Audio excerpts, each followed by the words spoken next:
series to an online space in the format of a webinar. The idea is to host a series of webinar on effects of the pandemic. In the last webinar, we discussed the question of the public health in the context of the COVID crisis. Today, we have a panel of experts to speak about labor rights before, during, and after the pandemic. I do not need to explain further on the relevance of this topic. Every day we watch a class of people struggling to survive this lockdown and failing at it in the absence of any favorable gestures from the state. On behalf of CES, I sincerely thank our collaborators, RLS, Newsclick, and the Constitutional Conduct Group. I request V. Ramani from the Constitutional Conduct Group to say a few words. And after that, I request Navsharan to take it ahead from there to introduce the panelists and moderate this discussion along with Harsh. I would also request the audience to please put in your questions only in the question and answer section and not in the chat section for the ease of sorting it. Over to V. Ramani. Good afternoon, everyone. Welcome to today's webinar. My name is Ramani. I'm an old colleague of Harsh's, a very old friend of Harsh as well. And both of us really are members of the Constitutional Conduct Group, which is a group of 173, as of today, 173 former civil servants. For the last 3 years, we've been raising a number of issues with the government and open letters to society regarding various issues pertaining particularly to constitutional values. We are also supporting this initiative, the webinar, because as we are all aware, this is ultimately, I think, our life and death issue as far as everyone is concerned, not just in India, but in the world. So I would like to welcome all of you to this webinar. And the last webinar on health threw up a lot of very relevant issues. And we are certainly, we certainly expect that today's webinar, which is very critical, will throw up a lot of issues relating to labor and livelihoods. Thank you very much and welcome you to the webinar. Thanks, Ramani. Good afternoon, all. It's my pleasure to introduce our very distinguished speakers for the dialogue this afternoon. My name is Navsharan.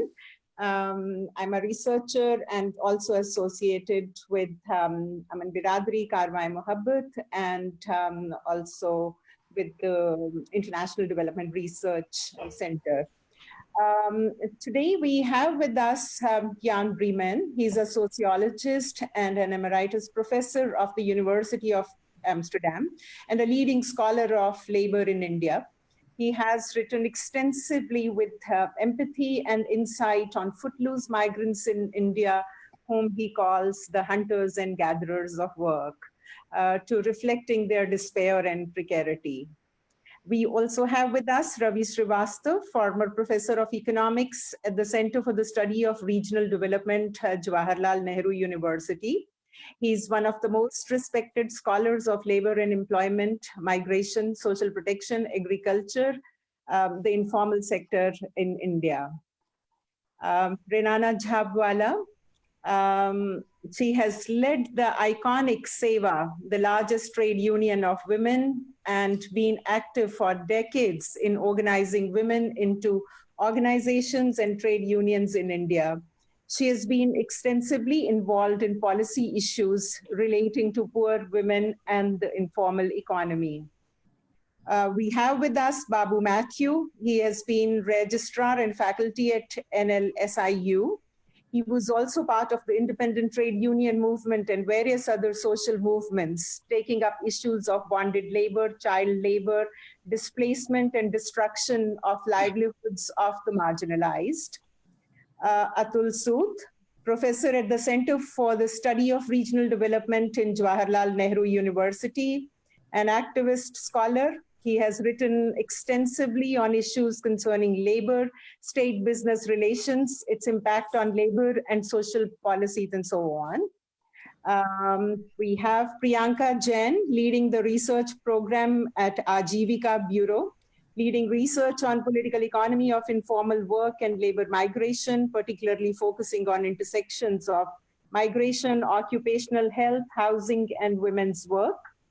Finally, Indrajit Roy, he's currently lecturer at University of York, formerly for many years in Oxford. His areas of interest spans over political economy, ideas of social citizenship, inequality, poverty, seasonal circular migration, informal labor, and development politics. He collaborated with Center for Equity Studies in detailed ethnographies and policy studies around circular migration. And we regret Professor K.P. Kannan will not be able to join us this afternoon, but he sends his greetings and regret. So thank you all for being part of this dialogue, labor rights in India before, during, and after the pandemic. We're looking forward to this afternoon's discussion as we witness the extreme precarity of Indian labor in the lockdown and also to the failure of the policy to protect them.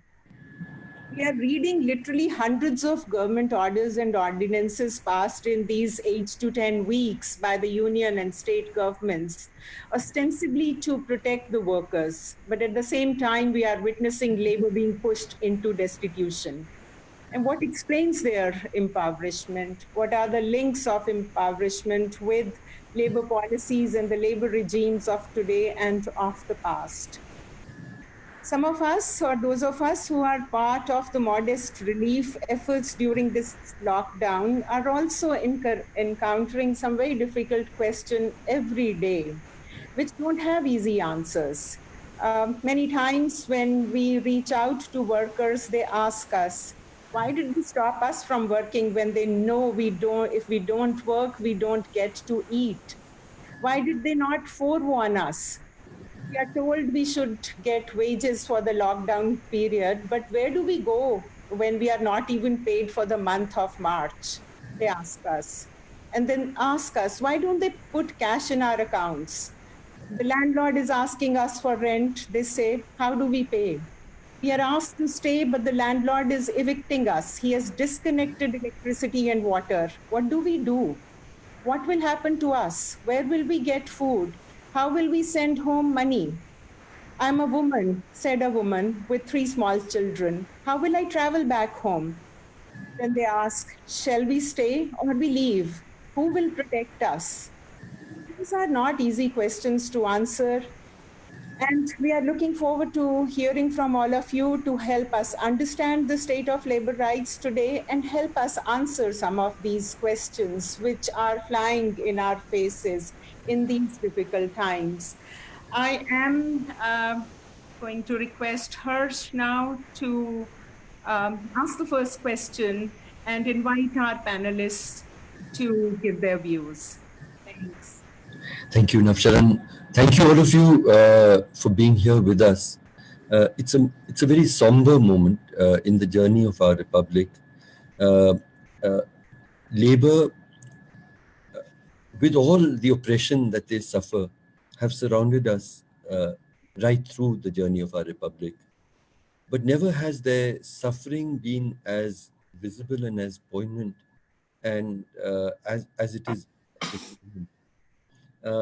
And I think that yeah, this is a moment for us, all of you on this panel, and we're all very privileged to have you together this morning, this afternoon, depending on which part of the world you are in, to join us in this in this conversation, because we absolutely must ensure that in the weeks and months which follow, and on the other side of this pandemic, because there has to be another side, we ensure that all the feelings in securing the rights of elementary justice uh, that uh, that we have failed our workers with all of this while is remedied to some degree, or to as much as it can be. So we'll go through a round of conversations. As I said, this is the finest group that one could gather. You bring various kinds of experiences and reflections and years and years and years of work. and we want to hear from you. And I thought that before we look at the present, we do need to look at the past, uh, because uh, because we haven't come here suddenly or by chance. We've come here because that is how the situation of workers in this country has been and remained over the past decades, particularly the workers in informal work. We are here because not because of the pandemic, this unprecedented humanitarian crisis, which many of us believe is probably going to be the worst humanitarian crisis that all of us will witness during our lifetimes. Uh, this has not occurred because of the pandemic. It has occurred because of policy choices made for decades, and the policy choices made to fight the pandemic. So I wanted us to to really step back and say what are, in your opinion, what is it that has resulted in this profound uh, uh, failure to be able to provide any kind of protection and rights to our workers when they most needed it. And one of the things that I've been talking with some friends on this panel itself, like Ravi and Kanan, who couldn't join us. You know, uh, Prabhat Patnaik, Joyati, Ghosh, and I, we put out a couple of articles where we said that the first thing that we have to do is to ensure, just like the middle class is assured wages through every day uh, of the pandemic, because they are forced to stay at home. Likewise, every single worker should be given 7,000 rupees per household and a certain amount of grain. But the even if the government, and it's a very, very big if the government had even agreed to that uh, to that to that suggestion, in rural India, we at least have some kind of a framework. We do have thanks to the NREJ, we have job cards, we have pensioners, we have people with bank accounts. So if the government had resolved, it could have transferred these resources. But in urban India, actually, even if it had resolved to do it, how would it do it? It doesn't have a list, even a list of who the informal workers are. They're not registered with the government because they have never extended any kind of labor protection to them, and they've never intended to. And only 17% of workers in the informal sector have an identifiable employer. So what happens to the rest? So this crisis, and actually when we were writing this article, we ultimately felt that if the government was to do it, the only way it could actually do it was by using indelible ink of the kind that we use in elections, and would have people to present themselves, uh, take the cash and the grain, and have indelible ink. I mean, this kind of abdication, where the state doesn't even have even the elementary information about the workers, let alone any kind of protection of their rights as workers, and their social security. What has brought us to this pass? We have many laws. We have the Interstate Migrant Workers Act. We have the Contract Workers Act. We have various other laws. We have the Building and Construction Workers Acts, etc. The quick surveys that we have done found that most workers are not even if you are construction workers, you're not registered. So I wanted you to, wanted to ask each of the panelists, where is it that we have gone so wrong? Is it in the design of our legal framework of rights? Is it in the implementation? Is it in state bias of the ruling class? Uh, where have we gone wrong? Is what gone so terribly wrong? Is the question that I wanted to raise before all of you. And Jon Bremen, who we are particularly privileged to have on this panel, he's done more work than the lifetimes of many of the people who will be listening to him on the conditions of workers in India. So, Jon, where have we gone wrong? Thanks, Harsh. And it's nice to see many familiar faces to discuss these issues. But before going into the question of where have we gone wrong, and it's not of the last couple of years that that question is addressed. I first want to put forward the magnitude of the people we are talking about at vulnerability. And even that question, an elementary question, how many of the people are not only threatened by this pandemic, but threatened already for many years in their way of life, in their human quality. What is the magnitude we are talking about? And even that simple question, that elementary question, is not known. A few of us were discussing already before the start of this panel about the number of footloose people on the road, trying to reach home, chased away, but also wanting to go away now to where they belong or are supposed to belong. We do not know. There are estimates varying from 4 crores to 10 crores to 15 crores. And that shows the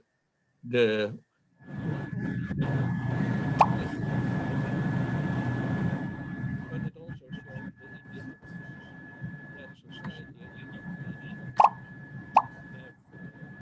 addressed this question of who the people are, where they are, how they have gone there, and why they are going back now. And at least, and that is highlighted by the pandemic, they have become visible all of a sudden, while they were an unknown quantity around us, so to say. They have become visible in their frantic attempts where they feel home. So that question is important because it brings up the total lack of care handed out to them, to which they are, as citizens, they would have a right, the total lack of care, the indifference, but also the unwillingness to come to their relief at this moment or critical in their life. Their life has, as I said, been critical before, but now more so than ever. That's my first answer to your question, Harsh. So much, Johan.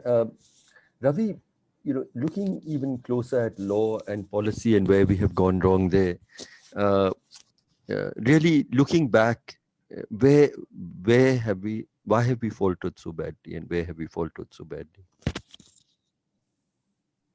Harsh, well, thanks for bringing me into this discussion and this issue of where we have faltered so badly. Given that we have such an extensive labor law framework, and this going back centuries now, at least as far as the formal sector is concerned. But of course, there is also a huge set of laws which deal with unorganized sector workers. So why is it that we have failed to cover? Why is it that we fail to provide a modicum of decent regulation for the workers? I think there are two reasons for this. First of all, the one thing I would like to say is that whenever we talk about labor in India, you cannot demarcate between the social question in India and the question of labor in India. Just as you cannot demarcate also cannot only talk about the question of labor in India decontextualized from the economic policy regimes. So I think at both levels, you need to talk about the social question, you need to talk about the economic questions. When you talk about the social questions, the issue of caste, gender, minorities, ethnic identities becomes so vitally important. The recognition of the fact that we are so deeply hierarchical and so deeply discriminatory that we don't really care about classes of labor. And I think that is the situation in which we have existed from all times.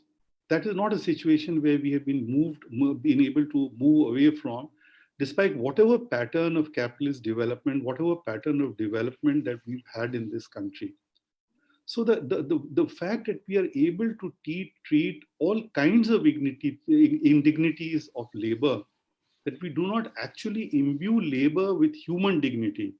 We don't imbue physical labor with any kind of human dignity at all. And of course, if it is dirty labor, if it is polluting labor, then of course it is the most indignified form of labor. So I think we in India, and labor policy is only a part of how we socially structure ourselves. We are used to dealing with invisibilized labor at the bottom of the pyramid. We have never really created institutions. We are a great country. Harsh, irrespective of the conundrum that you faced in terms of how do we give handouts to workers, I believe that the Indian state is an amazing state because it can deliver under most complex situations. Its power. I come from a town called Allahabad, now Prayagraj, where we deal with this religious congregation year after year. And in some years, we deal with this congregation where on days that we are able to deal with 20, 30 million people coming into the city on a single day and leaving safely, except for 2 years, 1954 and I think 1992, 1991. There has never ever been, an accident of any kind. So we have an extraordinary past, but the fact that we do not exercise this in favor of classes of people and those who individualize is a case in point. That's the first thing. Secondly, if you also superimpose the pattern of capitalist development, the pattern of development that we've had in India since independence, but accelerated after neoliberalism, after 1991. A lot of the story, Jan, who has been somebody I've learned from the very beginning that I started working on rural transformation, he tells a story of rural transformation and change and of labor from the 1960s itself. And that's a very long span. But I think the story of labor transformed in specific ways after 1991 with liberalization. And we do need to understand that the Indian state started liberalizing a phase of liberalizing labor laws more de facto than de jure, dealing with the states rather than the center. And the net result of that is that labor markets informalize. I have made this argument in a number of places in two papers, one of which I wrote for the ILO and another my presidential paper in the Indian Society of Labor Economics, that the heart of the Indian economy was hollowed out from 90s onwards, and with accelerating space in this century, so that the formal sector of the economy itself became informalized. I think our audience should know the fact that even at the beginning of this century, 73% of organized sector manufacturing in this country was already informal, and that increased to 77% in 2017-18. The organized service sector, which was technically the most formal part of the economy, was 33% informal in 2004-05 and became 52% informal in 2017-18. If you look at the growth of over the last 15, 20 years, we had a declining agricultural employment, but this was matched by very slow rate of growth of formal employment. Basically, it was informal employment which has grown in this country, and it grew within the rubric of the labor laws that we have. The labor laws did not afford any protection to any section of labor, either within the formal sector of the economy or within the informal sector of the economy. And this happened much before the the nature of the state. We still have a neoliberal state under this government, but the nature of the state has, of course, changed very much. We have a much harder state, a state which believes which believes that the courts will do its bidding, that it does not need to worry about laws. It can put anything on the statute books, or even if it doesn't put anything on the statute book, and that is the condition that we see with the labor codes. I guess we should talk about it more later on, but that's also we see with the latest changes that have been made at the state level in labor laws. So you are absolutely right. The changes started occurring much earlier.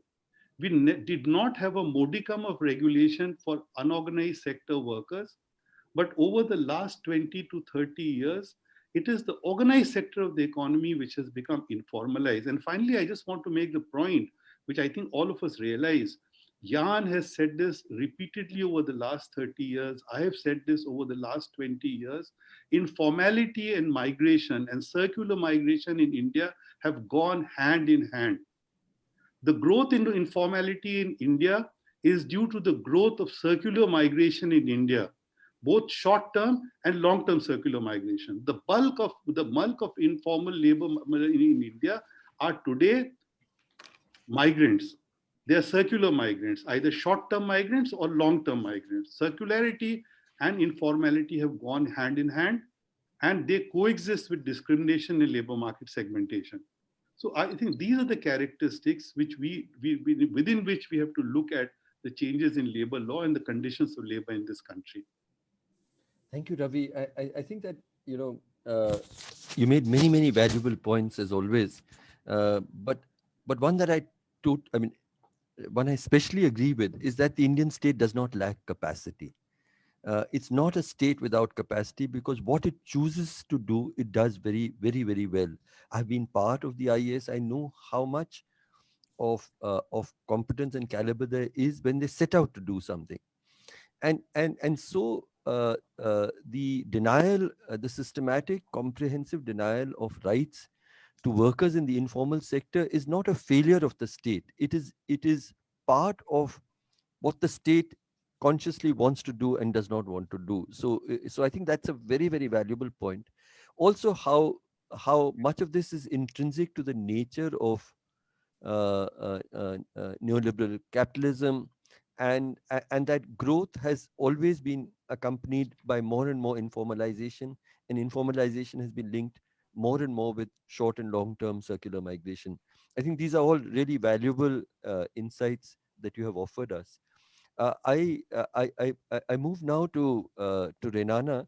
Renana, I don't see you. I hope you're still here. But Renana is somebody, not only I, but a lot of us have held in very high esteem. SEWA is a formidable organization which has worked with very large numbers of women workers in organizing them, and with years and years of your experience. Again, the same question: why has the state so profoundly and comprehensively failed its informal workforce, and particularly women? Well, first, thank you, Harsh, for inviting me to this webinar. And this is something that one feels very strongly about, and especially now looking at how the callousness with which workers are being dealt, and how the new labor laws, I know we're going to talk about that, but the intent of the government and the employers is to put all the anything that is to revive has to be on the backs of the workers, making them even more miserable than they are now. But we'll come back to that. Anyway, my point was one feels very strongly about this.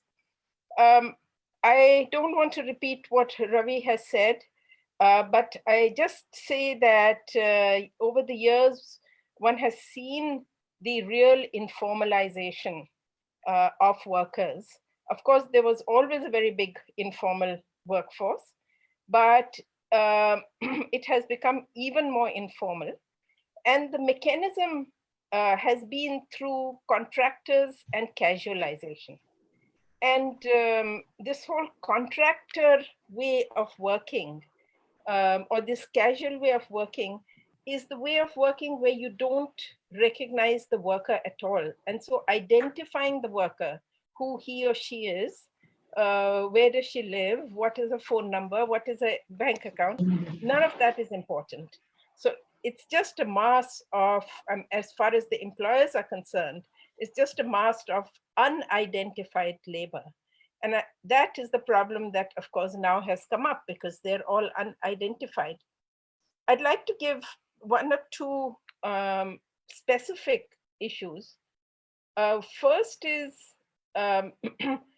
what we have been working, which is especially a women's area, which is the home-based workers, women who work from their homes, making things on the piece rate for often very large employers, often even multinationals, but through a whole list of, a whole chain of contractors. And of course, they get very little at the end of that. The piece rate is much lower than the minimum wage. They often don't get their payments and so on. And we had this long discussion with very large employers and with the contractors that at least let's recognize these workers. Let's see who they are, what kind of work they're doing, and whether they're even getting whatever piece rate they're entitled to. And in fact, we made a whole manual of that with the employers. And of course, much to our disappointment, but I guess to be expected, nobody took any notice of it, because they wanted to keep them unidentified. So this desire to keep them as an unidentified mass, I think that is the basis of what we are seeing today. I want to talk about one more thing, which is the bill. We talked about laws. I want to focus in on this Building and Contract Workers Act, at least the Building and Contract Workers Fund. Now, there are these huge funds. To this day, have not been able to understand why these huge funds, 1,000 crores, I think over 1,000 crores, 1,200 crores in Delhi alone, another 1,000 crores in Gujarat, similarly MP, similarly in many, many of the states, 800 crores I know in Punjab. The money is just lying there. They spend 10% of the money. Why? Because they do not want to identify the construction labor. Had they today identified the full mass of construction labor, which could easily have been done, the cash transfers to them would have been very easy. And construction workers are one of the main migrants who are walking home because the money is there. The money is supposed to be for them. It cannot be spent on anything else, but you don't identify them. You don't give it to them. And the third group, which we haven't been talking about, is what is called the self-employed. And these are very much part of the informal sector. They are both in the rural and urban, areas. They are often part of ancillary industry, so they're dependent on industry. Sometimes they're independent, like street vendors. And again, a totally unlike MSMEs, which are identified, these very small micro enterprises or survivalist self-employed are again unidentified. So this whole issue of identity, I think, comes up again and again. And finally, I'd like to say that if we had the system of proper cash transfers, we could have, of course, depending on the intent of the government, but the method of supporting this very large labor, even if it isn't identified by labor, if it was just, if we had a sort of basic income for the lowest 60%, we could have today really saved this huge migration. But I think it started off well. Jan Dhan accounts were made, and after that, the whole idea of cash transfers was forgotten. So I think the two ways, the identification and the possibility of some form of basic income, if either of those were in place, or if both of those were in place, then we could have avoided this huge tragedy that is happening today. Thank you, Renana. I think that, once again, you have underlined that the fact that we don't have a record of the workers is because we've chosen not to have a record of the workers, because the employers in close cohorts with the state have deliberately not wanted a record of the workers, because it would have created responsibilities for the rights of those workers then that would ensue from their registration. And I think that is a really important and powerful point. And when we look to the future, how do we ensure that in future this invisible mass of workers who are available like a tap, when you want them you put it on, and when you don't want them you just switch it off, and you don't have any further responsibility towards them? How can that change in the reality of workers, I think, is really important. You also talked about cash transfers, and if you believe that if cash transfers had already there would have been a system of cash transfers, there would have been at least a vehicle to reach the workers in their time of greatest distress. I come now to Atul, again a very dear friend like everyone else on this panel, but much more than that, somebody who's devoted himself to think about these issues, and I'm sure he would also talk about the relationship. I mean, some of the reasons for these failures being located in the nature of the economic system that we run and the nature of our state. But over to you, Atul, please.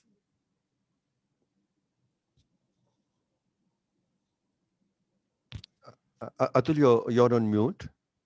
Okay. Thank you, Harsh, for asking me to join this important conversation.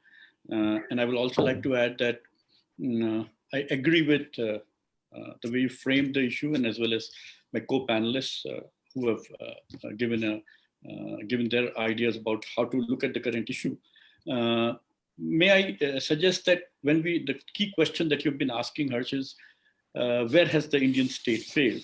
I would just like to also add a sub-question to it: where have we failed? In the sense that it's not only that the state has failed, but in terms of the way we were conceptualizing the state itself, and the point that Professor Berman and Ravi has underlined, that the state itself has gone through a transformation. And if we acknowledge the fact that the state itself has gone through a transformation, then our engagement with the state on the question of labor also needs to be modified in the light of that. And I think, as you said, it's a somber moment, and it's time also for us to maybe step back a little and see, how we have been engaging with the state, and should we be considering some of the aspects of how we have been engaging with it. May I suggest that in many ways, it would not be inappropriate to argue that the typically, sort of defined this phase of Indian state as a developmentalist state has come to an end. I mean, we all acknowledge what had happened in 91 and so on and so forth. But clearly, Indian state has recrafted and reconstructed itself in a manner where it wants to, and the title of today's conversation was Before COVID, During COVID, and Post-COVID. And I think there is a strong element of connect between how the Indian state has been looking at the question of labor on all these three fronts, that is pre-COVID, during COVID, and post-COVID. And the state has been very consistent in how it is looking at the question of labor and labor in general. In the imagining of the so-called lockdown, without going into the question of whether lockdown was essential or not, or and so on and so forth, I think in that imagining of lockdown, there was no imagining of labor. It was an imagining only about people who are, like us, who had possibilities of this physical distance and so on and so forth. Everyone understands that context here. So this absence of imagining at the time of the lockdown continues even now. And I think it is very intentional. Many of the panelists have said that the intent of the state is changed, and there's this lack of empathy. But again, I think the state has been consistent on that front. So, to sort of specifically address the question that you've been asking, I don't see an issue, this as what we are experiencing now, as an issue of the failure of the legislation or the failure of the documentation of the, because everyone who's sitting here, we all know the reality of India's labor based on the sources of information that the government of India provides. Apart from our own specific field-based research. And it's very clear, Ravi has written, Professor Breman, there's so much substantive literature to suggest what are the key characteristics of India's labor market. Everyone knows we're talking about the informality. We also know it's not only the informality, but how migrant labor has been the key component of it. We also know where migrant labor is involved. We also know how migratory labor or migrant labor moves. So I think in terms of the knowledge and understanding of what is happening in the labor market is very much available with us. So A, it's neither the failure of law. B, I don't think it's a failure of information and understanding. None of these is the key factor which is responsible. And if I may add, for extending from the conversation we just had, I also don't see so much an issue of record and documentation. In fact, the Indian state is actually at the moment busy in destroying the documentation and evidence it has. In a sense that in sectors of labor market where it has record, it does not want to maintain record. It does not want to keep the record. So clearly the state is not interested. I think the key question would be for us to ask is, how does the state manage to get away with what is happening currently? The humongous human tragedy that this country is facing. How is it possible that the Indian state in these times is able to implement its agenda of actually deregulating capital? It has successfully re-regulated labor. It has worked and crafted the labor as it wanted. And now it's also making changes, because if you look at the announcements made in the past 5 days, clearly the emphasis is to deal with substantive reform, whatever you want to call it, reform 2.0, reform 4.0, whatever is the fashionable expression. But in a sense, the emphasis is in terms of what it wanted to do before. So the state is busy doing the same. Now the question, as I'm suggesting, is, should we be doing the same? And my humble submission is that perhaps not. I think this is the time where we, rather than focus on looking at the categories of labor, which is important, and we have a very good knowledge base of that, but there is also a commonality of experience of labor, which COVID has brought in front of us. In fact, the suffering of labor is across the board, with of course some differences in the extent. But I've been sort of going around in the industrial areas of where I live, and whether you are looking at big industries or informal industries and so on and so forth, there is a huge element of commonality in the experience of labor. We also note that even those who are working in so-called organized sector with some kind of relative protection did not get any protection. And the reason for it is not only because the government orders were not implementable, but the government itself has been busy for the last decade or so telling us that it actually doesn't want to regulate. It wants to give up its capacity to influence and regulate. It wants to actually give it to the employer and the factory owner. So the state has been busy diluting its capacity. So suddenly, at a point when we have the crisis of this mammoth proportion, where is the state's capacity going to come back to regulate?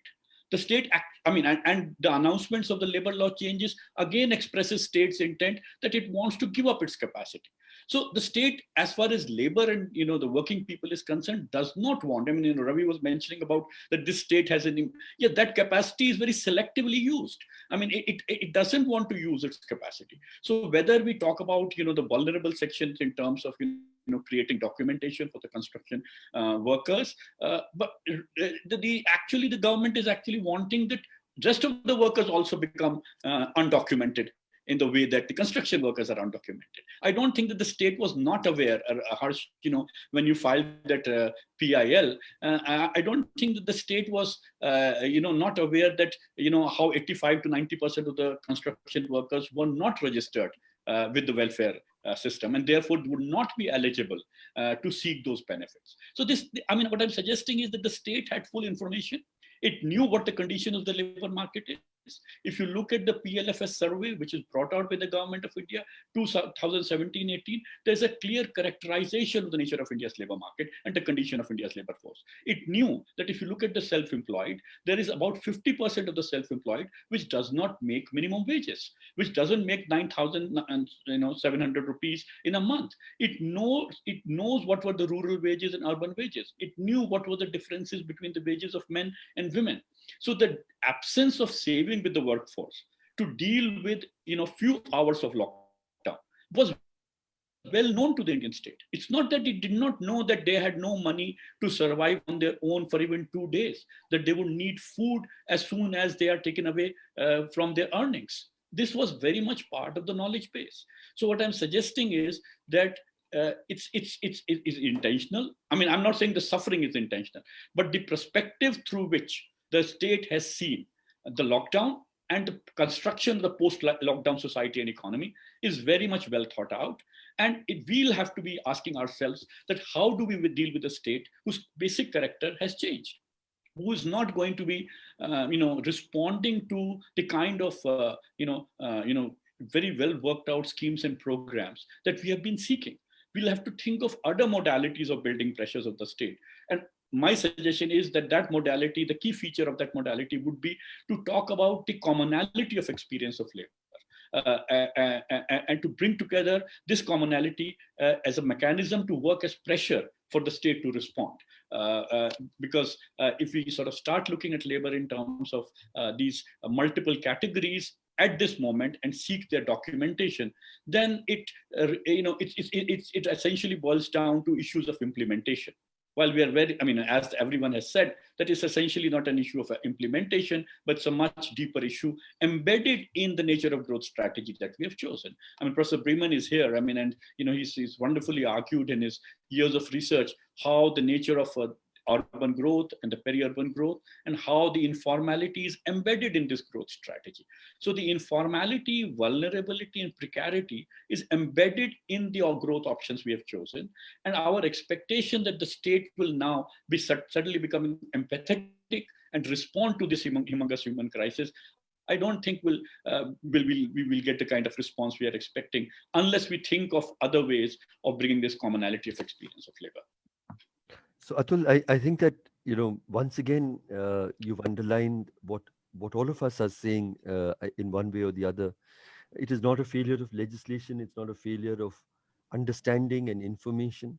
It's not even, you say, a failure of documentation. It's intrinsic to the character of the state, and also you raised the question somewhere, how and why have we allowed the state to get away with this?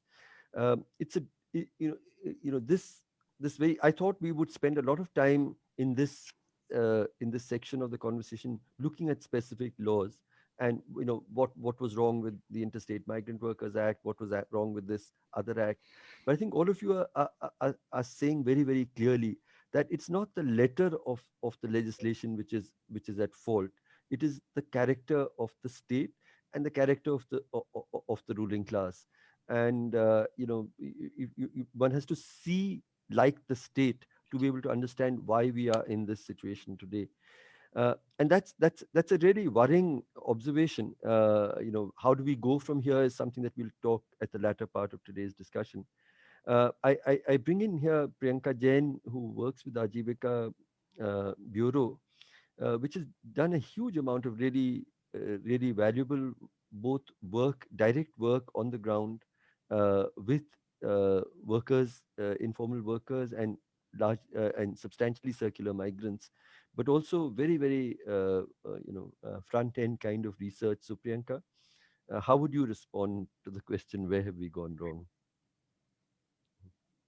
The video, yeah. Sorry, am I audible now? Yeah, please. Okay, great. I do agree about the point about commonality of labor, but because this pandemic sort of also catapulted into imagination the particular kind of situation, location of migrant workers, I'd like to sort of like delve into that a little bit more. What we saw during the pandemic, was a complete criminalization of their existence overall.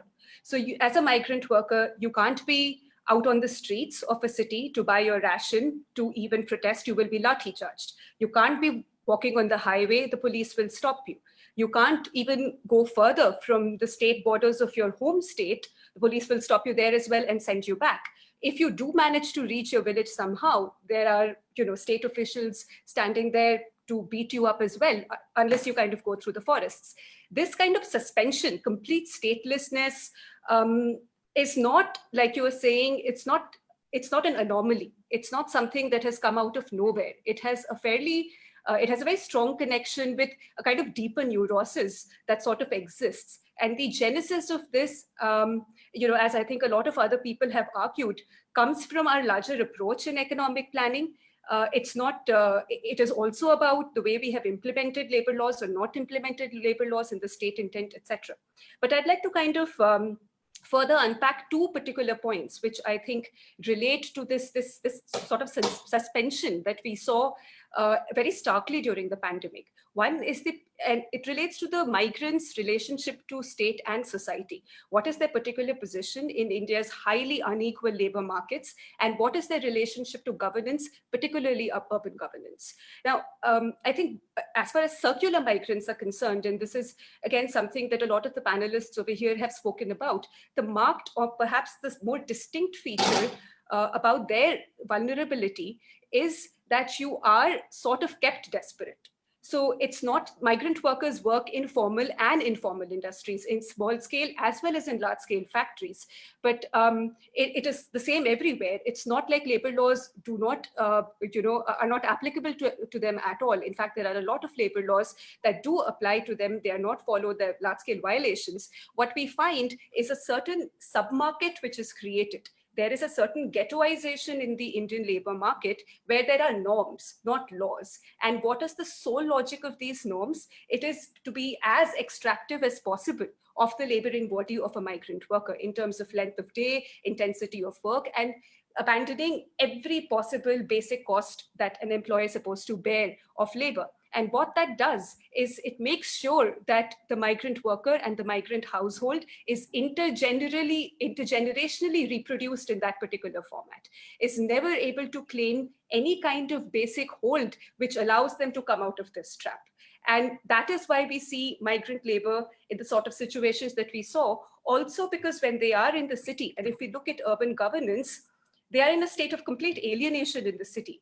When we started working with urban governance in the last few years, we kind of began thinking that maybe urban local bodies don't know where migrant workers are because they're not in the slums, and the imagination of the urban poor is restricted to slums. They live inside of factories, they live inside of construction sites, they live inside of pipes, completely sort of unrecognized areas. And so our work sort of began with the idea that we need to get the urban local bodies to recognize and to see these people. And it was, in fact, something that was important to do. But the more we investigated and the more we kind of came to understand the logic with which urban governance worked, what we realized is that there is a very clear intention behind not providing basic services to migrants inside of cities, circular migrants, because it fears that it will lead to claim building on their part. There is fear that they will start claiming the resources of the city, start settling down over there. So a lot of people in the municipalities and officials will tell us that if we provide them water, if we provide them toilets, and if we provide them food, they will not go back. And that's not a risk we can take.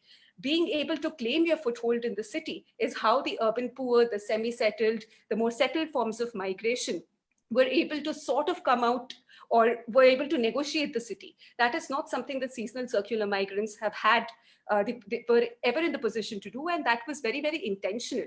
That's something that a lot of evidence from other cities, like from Delhi and from Bombay, also suggests. That you're not given services for a very particular reason, and that creates the kind of statelessness and suspension, which was what was amplified at this particular point. I think the kind of openings or shifts that have happened at this particular moment that I think are important is, first of all, their injury has become very visible. Not that these didn't exist before. Yes, they were amplified at this particular moment, but it was latent in how we function. But it has become a lot more visible now. There's a lot more consciousness around it. There was a lot more pressure on governments and states to do something about it, even though these kind of conditions have existed before. And it has led to, the spate of all of these announcements as far as food is concerned, ration card is concerned, housing is concerned, etc. And there are also arbitrary measures right now to just kind of register migrant workers at bus stops and railway stations. And I think we kind of need to treat them as openings, but also be incredibly careful because the state has made its intentions of using all information to control labor, to control the movement of labor, to impinge on their freedom of movement, and to largely see them as a factor of production, as something that they need to come back to kind of address industry's labor shortage. So how do we use the openings of the moment to push our agendas of universality, rights, labor rights, etc., but not play into the very clear tendencies of the current regime to use every bit of information to control the life of labor? And this is something that even the industry is talking about today. So I'll stop there for now.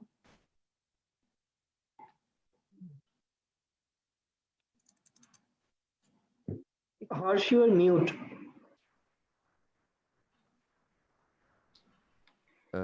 Yeah, no, you talked about many things, Priyanka, but you talked firstly about the criminalization of workers.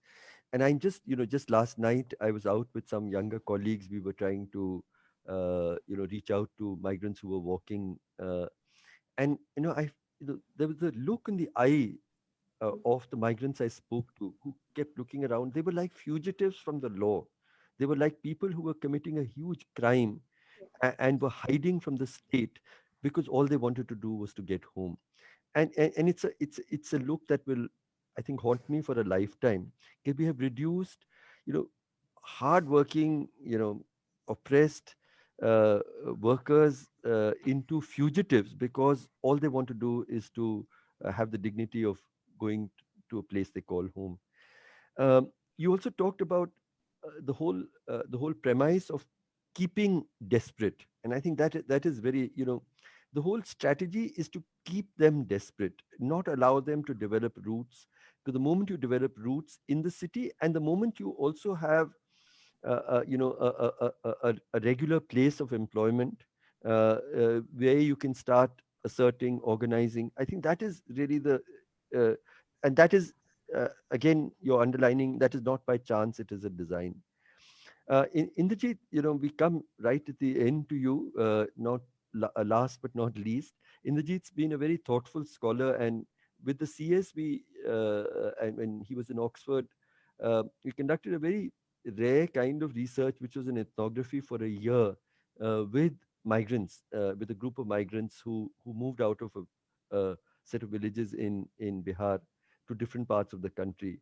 And through those insights, what you're seeing today, Indrajit, what would you like to say? Thanks, Harsh. I think the ethnographic work was an eye-opener in many ways, and it obviously helps us to also, in some ways, in the findings resonate with some of the things that have been said already. I think the most important aspect we need to consider, and it's a point that I think was made earlier on, is the social distance. And I use this word very reservedly, social distance that exists between migrant workers and the state. There was a reference earlier to the social question that we need to understand and with which the labor question is linked. The fact that most of our labor communities emerge from Dalit Bahujan communities, whereas most of those who hold power and who are, if you will, the ruling classes or dominant classes come from a very different background, is something we cannot ignore. And this sort of comes up in the way in which migrant laborers or laborers more generally relate to the state, or in fact not relate to the state. Another aspect that I think is crucial for having brought us to where we are is our understandings. And when I say our, I mean those who are in positions of privilege and dominance, if you will. Understandings of the nature of labor and the idea that labor is fixed. And of course, we know that, when it comes to thinking about labor in this country, labor is not fixed. It's a hugely mobile population. But the disjuncture that we see is a recognition that labor is not fixed doesn't necessarily come with the recognition that the social protections, the social rights that that should be made available cannot therefore be fixed. Our procedures of accessing social rights tend to be based on an imagination that labor will remain or is in one place, whereas, as we know, in fact, that's not the case. So if I think one had thought about portability of social rights, what we have heard in the last few days in terms of one nation, one ration, I think those sorts of ideas, I think it's just too little too late. Portable social rights would have perhaps been one way of addressing the very, very pressing concerns that labor has. I think linked to this is the failure of the Indian state and of the Indian ruling classes to think about labor as citizens. And I think that comes up again and again. We've never really thought about, and the Indian state also has never really thought about labor in terms of citizenship.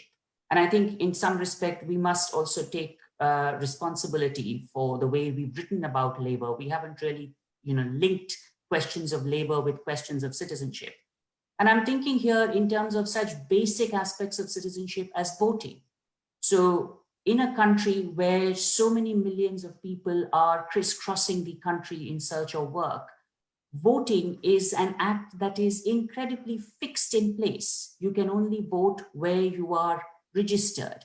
And that, of course, is meaningless for so many people who are moving around town and country in search of work. So for them, voting would mean having to go back home, wherever home would be, for that one day in order to cast their vote. And of course, a lot of migrant workers do that. They do go back home to cast their vote, and then they come back, and sometimes they do it, they pay for all those journeys themselves. But the point is that, some sort of allowing migrant workers to vote, a version of postal vote or a version of sort of long distance vote would have probably made them count more than what we've seen at the moment. And that brings me to the final point about how urban governance links with questions of labor precarity. There are absolutely no ways in which labor is represented in the day-to-day urban governance of the cities, of the neighborhoods, of the areas where they live. And that also is, I think, points to our failure in terms of thinking about labor as citizens. So I think what I'm trying to say is that in addition to the actual framework of labor laws, the ideas about labor have left a lot to have resulted in our present conundrum. In the last few months, where we would have expected some sort of perhaps solidarity from members of middle classes with the condition that migrant laborers are facing, what you instead see is the hashtag #MeTooMigrant, which in some ways, instead of solidarity with the migrant workers, is a way of appropriating the very real struggles, the very hardships, the kind of pain that migrant workers are going through. And I think that brings me back to the point I started with, the social distance between labor and the state, the social distance between labor and those who control the state, I think is what has brought us to the present position. It need not have been like this. There have been critical junctures where we could have taken very different pathways, but that was not something that we did. I'll stop here.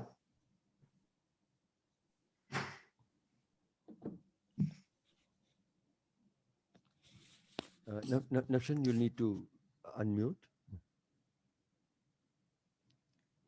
Nafshan, can you unmute?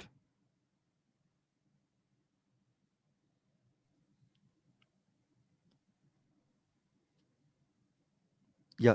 Thank you very much for these very, very, very valuable comments, Indrajit. I think what you said about the social distance actually, which has appeared between the migrants and the state is such a profound observation, and this is what we are seeing.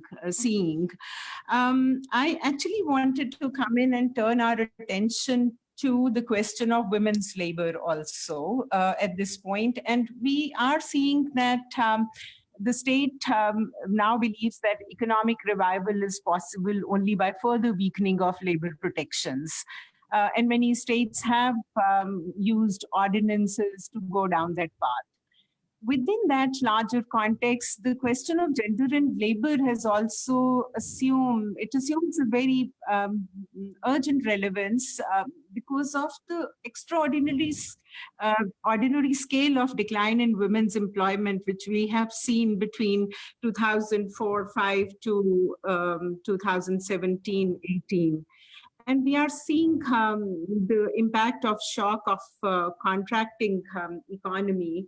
But I'd like to ask you and turn to the question which Atul somewhere said that in states imagining of the lockdown or responding to the question of or dealing with the pandemic, workers were not in that imagining. And I would further add that women workers were completely out of the sight of the state. There were absolutely no provisions for women workers, not only for them to survive or get past the lockdown, but also in terms of their travel, in terms of rebuilding.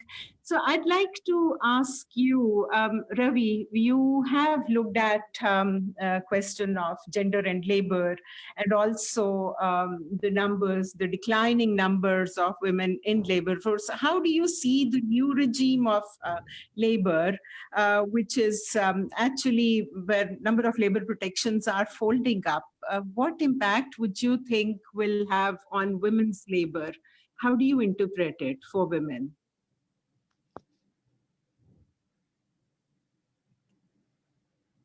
Yeah. So let me, well, there are two separate issues here, and I think it's might be useful to deal with both of them.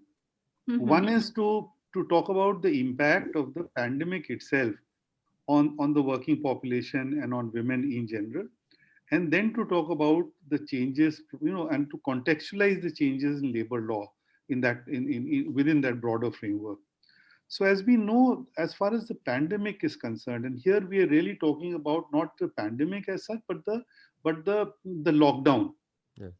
The lockdown has affected almost the entire, and this also brings me to Atul's point, the entire universe of informal work, the entire universe. So we are really talking about something like 85 to 90% of the working class in India.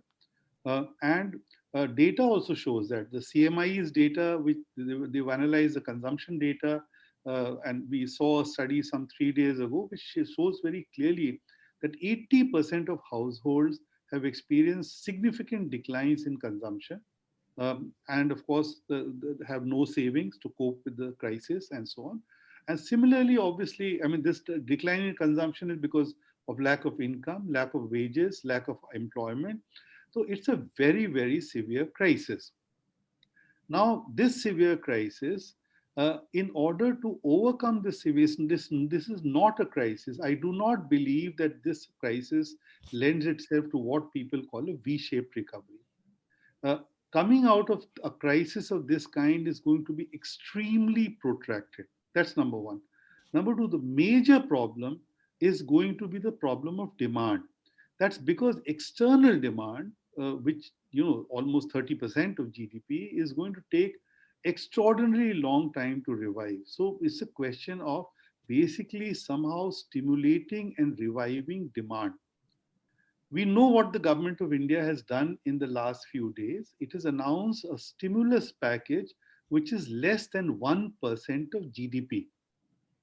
And it has announced a medium term reform package which basically mostly regurgitates the old reforms, which are already announced from 2016-17 onwards, with some new, some new sets of changes which is announced. So there is nothing in the offing which can help in reviving India's economy in the next 6 months to a year. What it has put in place is a set of the labor law changes. As you know, there was a prototype recommendation made by the central government that states need to respond to attracting, and in a time where actually the question is of actually reviving capacities, the state wants to attract investments, and both domestic and international investments, through lengthening of the labor day, through demolishing labor laws, and so on. I mean, it's from an economic standpoint of view, from a labor economist standpoint of view, from an aggregate economic standpoint of view, this is a bizarre response to an extremely serious crisis, the major manifestation of which will be in the form of a demand contraction. And nothing has been done. 0.8, just about 0.8% of GDP going into demand. So we are in for a deep, this means that the crisis is going to be very protracted. And this is where, let me be very clear about this. All the analysis that I have done, looking at labor law flexibilization and impact on employment, impact on growth, and my own work, my papers in 2016, Adit Bhattacharya's paper, Atul's papers, all of us, the NCUS, if you look at this 2009 report, all of us have argued that the liberalization of labor laws does not lend itself to either higher employment or higher growth scenarios. And this is something which has to be, there is a great amount of literature in it, and we need to drill this in. So if you look at this, basically the direction in which the government is going, and the kind of labor law changes that it has recommended to the states to bring about have absolutely nothing in them which can revive the economy, either in the short to medium term. The crisis itself is a medium term to long term crisis. It's probably going to last forever. The Bank of England says this is the most serious crisis UK has faced since 1776. We are now predicting a 3% decline in global GDP. But it has not sunk in that in our policy circles that this is the nature of seriousness of the crisis. Now, when a crisis of this kind happens, and when demand constricts, and when there is a very severe quantity rationing of employment, all the data that we have from Indian states, cross-sectional data, time series data, tells us that it is basically the weaker sections, and particularly women, whose employment declines very precipitously. So as it is, we've had an 18 percentage point decline in female labor force participation over the last 2 decades or so. And this is going to exacerbate in the times to come. So we are going to see very sharp rising inequalities in a period, by the way, where overall labor force part. So this is a different kind of inequality that we're going to see. Till now, male workforce participation rates have been more or less stable. Female workforce participation rates have been declining. In the next 2 to 3 years, we are going to see extreme constriction of overall employment. And within that extreme constriction of overall employment, we're going to see very sharp declining rates of workforce participation of women, and also a sharper impact on their wages and earnings. And here again, I'm speaking of about the bottom 8 to 9 deciles of women in the workforce, not the top 10, the top decile, which is mostly urban and highly educated and highly skilled. So because I was looking acutely at the time, I also wanted to bring in both staying with the very important question that Navsharan has raised, but also looking ahead, because I think that the the the the sense of deep foreboding that all our discussions are uh, are weighed down by, I think is extremely sobering and is correct, because we need to acknowledge the problem.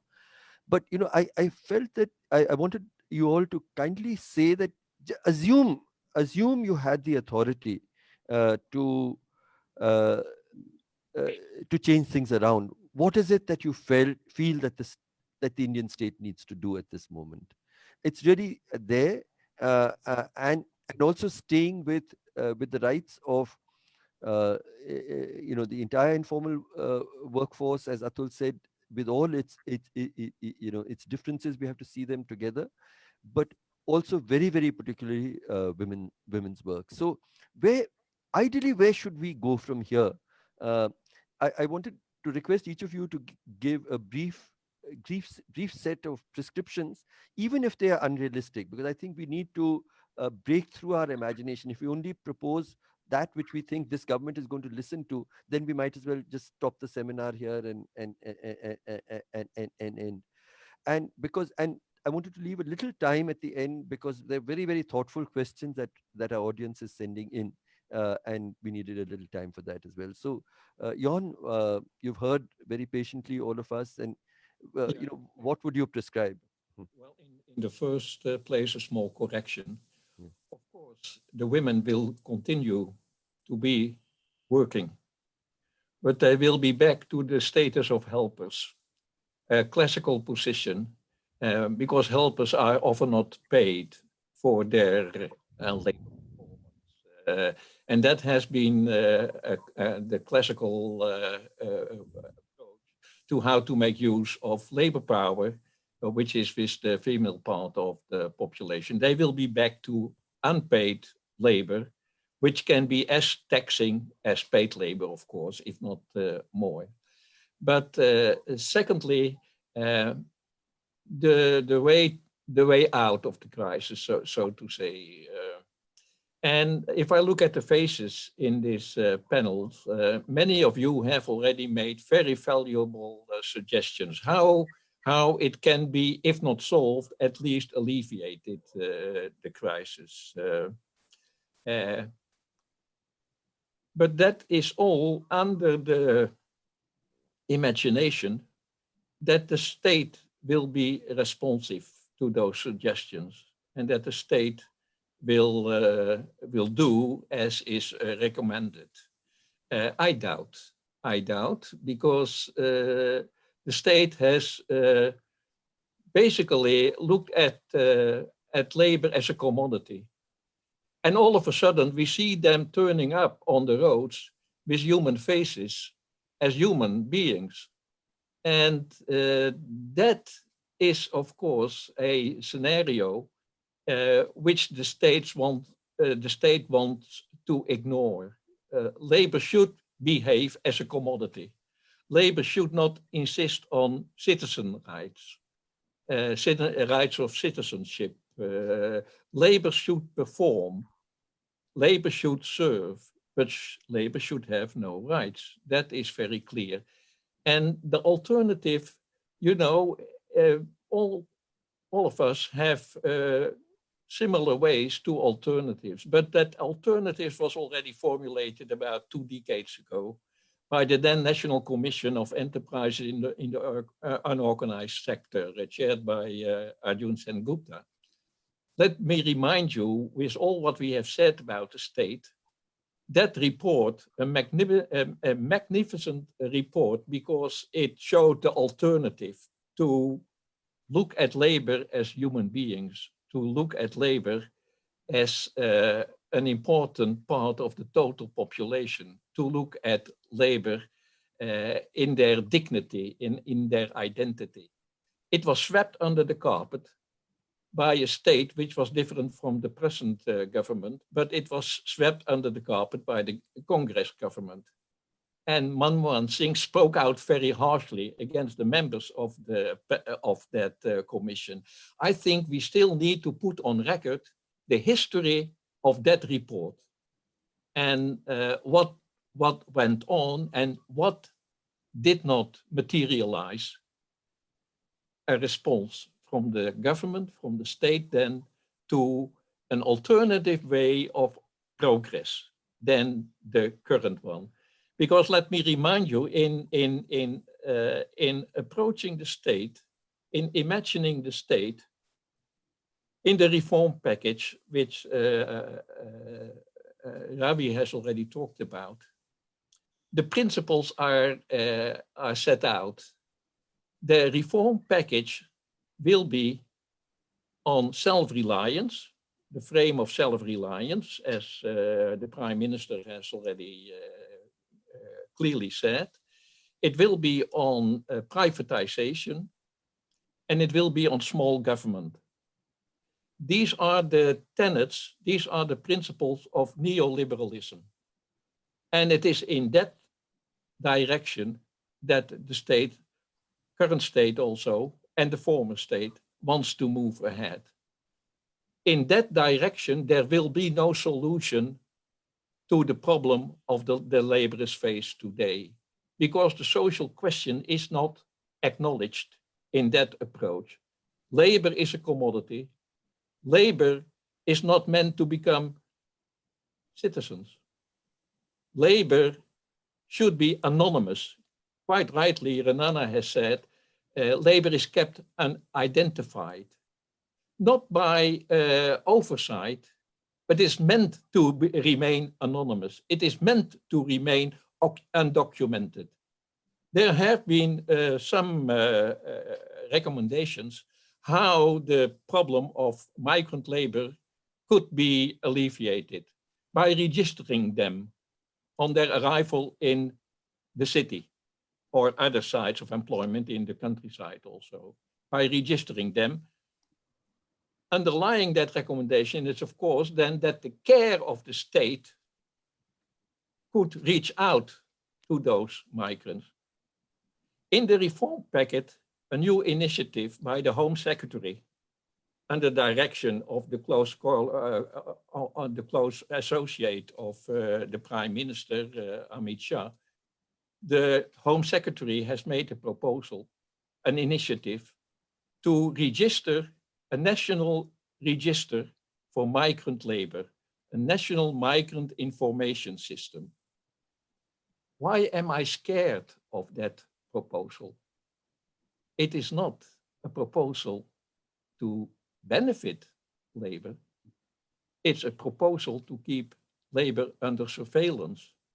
What we are at the moment seeing is a transformation to a surveillance state, not to care, but to control and to discipline.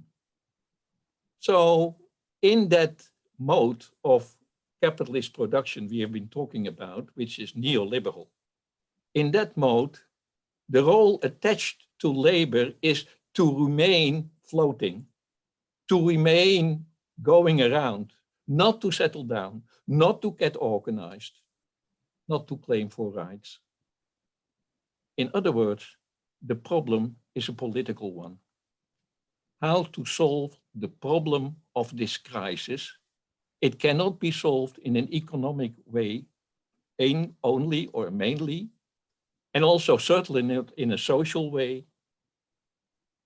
The political response has to be, the response has to be a political one. With whom do you side? With whom do you side? Those who benefit from the current system of neoliberalism, or those who are the victims of it? And it's very clear that labor, and footloose labor in particular, is the prime victim of the regime that is going on. Thank you so much, Johan. And I think we'll all remember, I think both your reminder that this is not something that happened over just the last 6 years. There is a history of successive governments which have denied informal workers their rights, and also that the purpose of the state is the objective of the state is not to care but to control. And I think that's truly sobering. Renana, where would you take your answer to those two questions at this stage of our discussion? Well, I first would like to focus on women workers. And I think just to remind us that women workers are of two types. One is the wage workers, and the wage workers are those with the lowest earnings, the most manual work. As soon as technology comes in, they're out. And what has been referred to by Ashwini as the sticky floor, there is a sticky floor where they're always stuck. And this already is there. It's not something that's going to happen before or after a pandemic. The second type of workers are the self-employed, and only 20% of the self-employed, the women actually control or are the main worker. The rest, they are quote unquote unpaid family workers. And remember, 80% of workers are in the rural areas. So I actually want to challenge this point that women's labor force participation is declining. I think we've had enough studies challenging this NSS's statistics, and mostly in the feminist economist circles, and nobody else seems to take any notice of that. But there's study after study after study showing that there is not a decline. In fact, there's a decline in the NSS collection of statistics, of data, where they are not asking the questions properly. So that big unpaid family labor, the livestock producers, the farmers, or even people like domestic workers, they're all not counted. So is there a decline? I don't think there is a decline. It was low, and the studies we have done shows that at least in the rural areas, the women's participation is over 50%, something like 54, 55%. So of course, that's also not 100%, and I'd like to come back to that. And just finishing this issue on women's work, I think there are certain parts of women's work which are particularly women's work, which will see a decline, but not because they're women, but just that type of work. 60% of urban workers, women workers, are home-based workers. And home-based work is going to see a decline because demand is going to see a decline. Agriculture, that's where the maximum workers are. Is agriculture going to see a decline? I don't know. Is livestock and milk going to see a decline? I don't know. So whether there's going to be more of a decline, I think there's a big question mark. But what we will continue to face, and what we face now, is that women's work is not a priority. The general ethos among policymakers and everywhere is that women are particularly home workers, and they just work, it's subsidiary, they might have to, etc. But women's work is not important, and that is a much longer struggle. That women are working already, they must be recognized, they must be given all the other benefits that are given to workers. So I think that longer struggle of women as worker, one, and the other longer struggle of sharing the housework, which is something that has not moved a jot, I think, in India. So that longer struggle will remain. And whether it is pandemic or after the pandemic, I think we're facing that now during the pandemic, where everybody is home and women are doing all the work. We don't see any sharing of work, by the way, because we've been doing studies and we see the men are home, but are they sharing work? No. So So that's just the longer struggle, and I wanted to put that on the table. What should be done? I agree with Ravi's analysis that that demand is going to be a big issue, and so what needs to be done, whether it will be or not, we don't see any signs of it, is put more cash in the hands of people. So find ways to increase people's employment like Narega, but also find ways to just put cash in the hands of people. They did a bit of that with the Jan Dhan accounts and some minor building and construction workers and a little bit in pensions, but that's hardly enough. If we really want to build up demand, and that's the only way to go forward, we really, really need to be putting cash in the hands of the people. And I think that's the main solution that I would pursue. Right. No, absolutely. I think that until we look at demand and growth of demand from below, there is no solution. Atul, where would you take your answers to these two questions? Mute, you're muted again. Sorry. I'll be brief in the interest of time, though I wanted to say a fair bit on the changes in the labor laws. Just a quick aside on that whatever has been done in the 3 states, clearly it's very complicated and that's not a simplification. In fact, UP, Madhya Pradesh, Gujarat changes in labor laws, itself putting them together and what is applicable and what is not applicable is going to be a task which will take months for us to figure out. So, I mean, clearly the intent is not what they are saying about simplification. But I want to focus on the larger question that you had asked, what do we do? And I wanted to put that question in some perspective. In order to address the question of what do we do, there are 2 aspects or 2 things that I thought we should be thinking about. One, what is being done and our understanding of what is being done and how it is being done. Now, if you look at what is being done, it's interesting that the emphasis on what is being done has nothing to do with actually the facts or the reality. It's actually of how the interpretation or how the alternative or the common sense that has been created. So it has nothing to do with the facts. I mean, in fact, when the labor law changes happened recently post-COVID, I went to the investment sites, which I've never gone, to look at what are the investment consultancy firms telling us in terms of, investments in China and India at this point of time. And I don't have the time, but if I were to quote in detail from the investment sites and not tell you that these are investment sites, you'll be surprised. I mean, they make comments like India's manufacturing labor is more competitive when compared to China. In 2000, I'm quoting from there. In 2014, the average cost of manufacturing in labor was this much. In India, it was this much. While labor costs in India are much lower, what adds to the cost in India is India's expensive transportation, power, water costs, etc. So, in fact, the whole issue of infrastructure cost vis-a-vis labor cost and the key issue of competitiveness between India and China having nothing to do with labor cost is actually something that the investment consultancy firms are saying. But when it comes to the discourse here and the initiatives of policy, whether you see it, in terms of the dominant media or whatever the government is saying, we are being sold this idea that this will bring about investment, if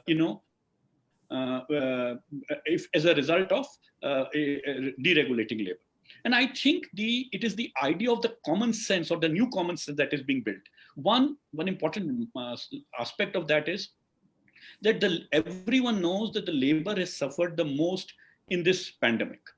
And now the onus of making adjustment to deal with the crisis is also on those who have suffered the most. So that's quite interesting, that in a way quite sick, that actually those who are the victims are held responsible in some ways for the experience or for their victimization. And therefore, they have to pay additional cost in overcome their conditions. So the sort of taking away of minimum wages and the rest of the story about deregulating the labor markets is something which will be being done at the cost of the labor, having nothing to do with the facts on the ground. I mean, Ravi was mentioning a lot of work about it in terms of, whether when they talk about Inspector Raj, we already know that those are factually not correct because the factory inspections have fallen exponentially in the last 15 to 20 years. So all the arguments that are being made in the defense of the policy changes have nothing to do with actually the facts on the ground as provided by the government. Yet the government and the larger discourse, the larger noise that is created around it, is able to successfully carry forward with it. And I think it is that we need to look at and saying, whom are we addressing to deal with that challenge?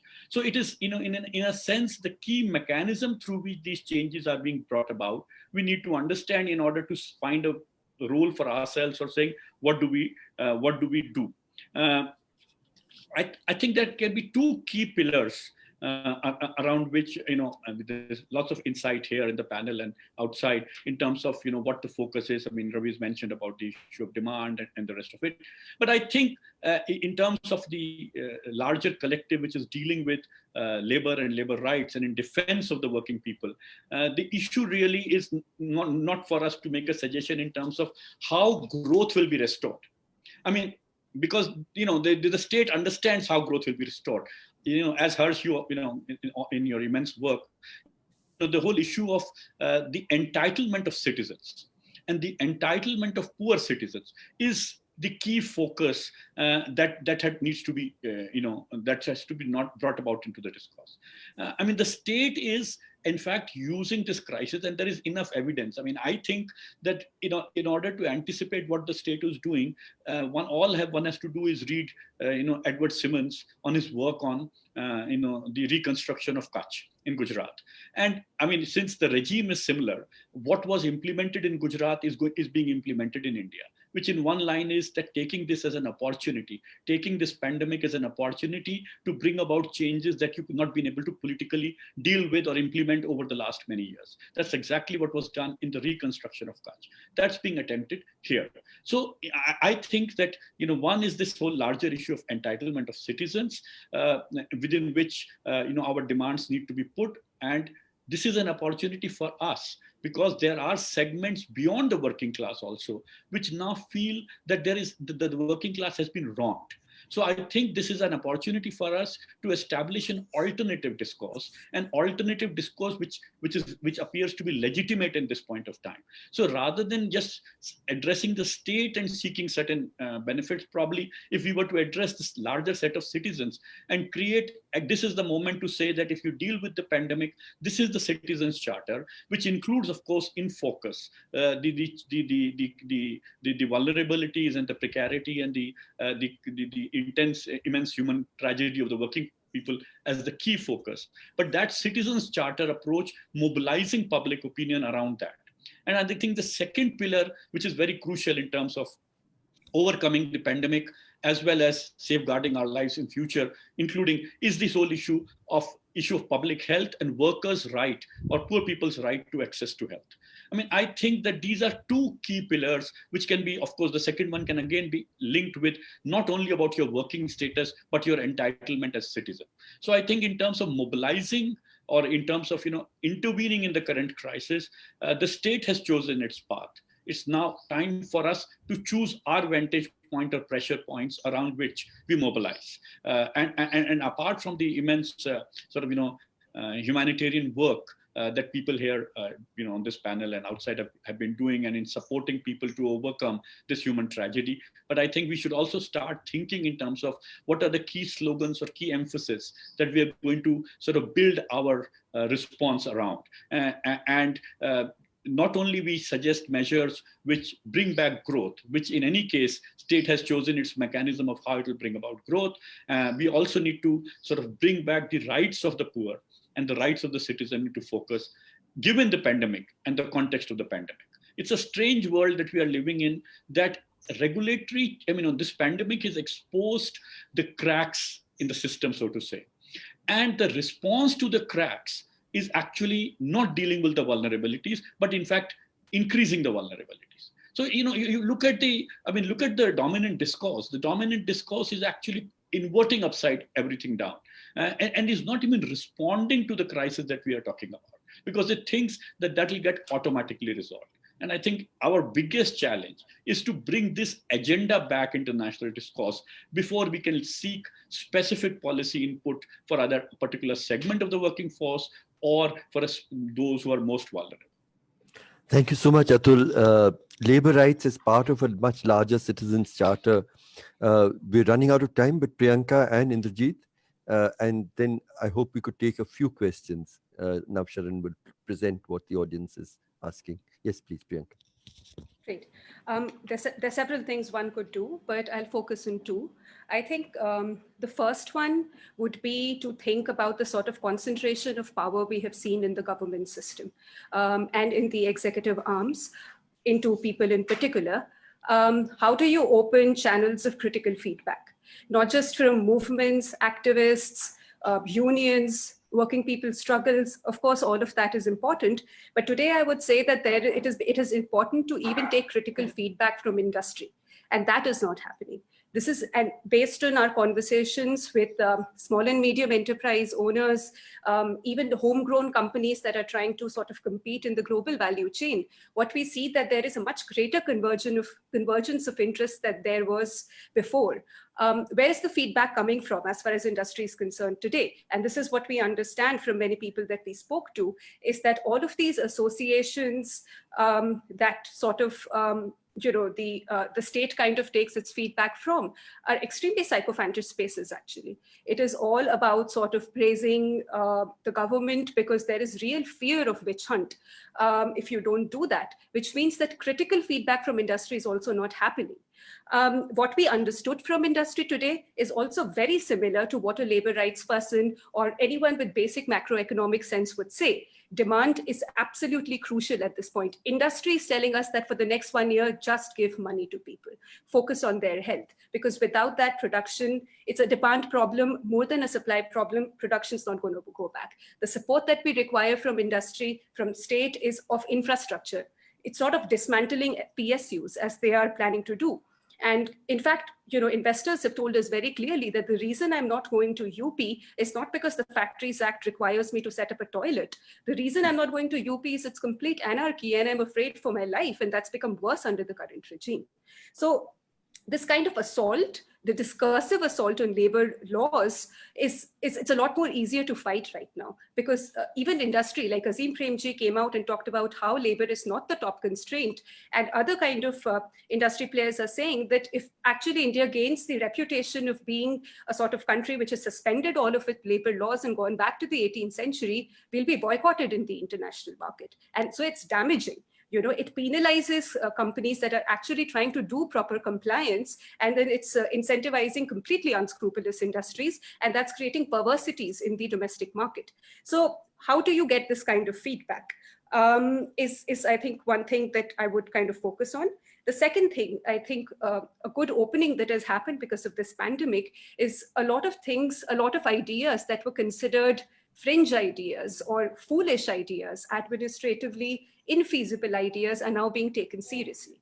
When it comes to universal basic income, when it comes to portability, when it comes to urban Narega, there are a lot of announcements around this. Himachal Pradesh is trying to do urban Narega. The center has made a lot of announcements. Things are happening at the state level as well. Now, these are important openings, but there is a lot of messiness as far as these things are concerned. In our approach to that, I think a few things become important. I think the first thing is that we should not kind of the problem description. Why do people not have social security today? It's not like we lack social security laws even today. It is not an administrative problem alone. These are not issues that can be fixed through administrative fixtures, procedure, or like technology fixtures as the World Bank 8 kind of focuses on. That's not what portability is all about. There is deep troubles in how our governance is approached. It has ethnic bias, it has sedentary bias, it has very strange state and center relationships, competitive kind of state relationships, and we need to think about all of that. Otherwise, let's say something like one nation, one ration card won't fly, because that's not how it works. Every state has its own list of poor. It gets its money from the center. There are so many complications. So universality, as we are talking about today, is not just an administrative thing. It is actually a value. And it needs that we reorder the relationship of the labor with state and society. First of all, the other kind of thing, the important thing is to de-link social security, to de-link public provisioning from wage and also from work. Because one of the things that we're going to see is vast amounts of wagelessness happening, which was already happening before the pandemic, and it's going to be deepened afterwards. So we need broad-based kind of inclusion measures, and not ones where the burden of proof is on the poor to prove that they are legitimate, that they fit narrow, complicated, unrationalized definitions of who's eligible, and all of this quagmire of documentation, that has sort of sprung up in the last few years. So that, I think, delinking from wage, delinking from work, broad-based, the burden of proof has to shift away from the poor, who should not be having to run from pillar to post to prove legitimacy of his or her existence. The second thing is delinking from domicile, kind of moving away from a very colonial era imagination of legitimacy based on residence. And this whole idea that the whole country's governance is actually structured on local identity. You have to continuously prove your local identity to be able to access anything, and Aadhaar didn't change that, because that's a social practice. That's a governmentality sort of practice. How do we move away? The idea of legitimacy moves away from residence to presence, and presence, even if it is irregular in nature. And that is something that labor requires today. And I think the one more thing that I would add to it is, when it comes to registration, information, these are tricky issues. We need some of it for formalization. Formalization is not a panacea, neither is registration, and registration does not alone lead to formalization. These are complicated discussions. But if there is to be information collected, can it be locally owned? Can we go back to the idea of decentralization and sharing of power with your local bodies? Not because these are not spaces that don't have their issues of power, but these are spaces where people can struggle, people can negotiate. An Adivasi woman can struggle with her panchayat. She can probably come together with 10 other workers and go to the municipality. She can't question the agenda of the center as easily.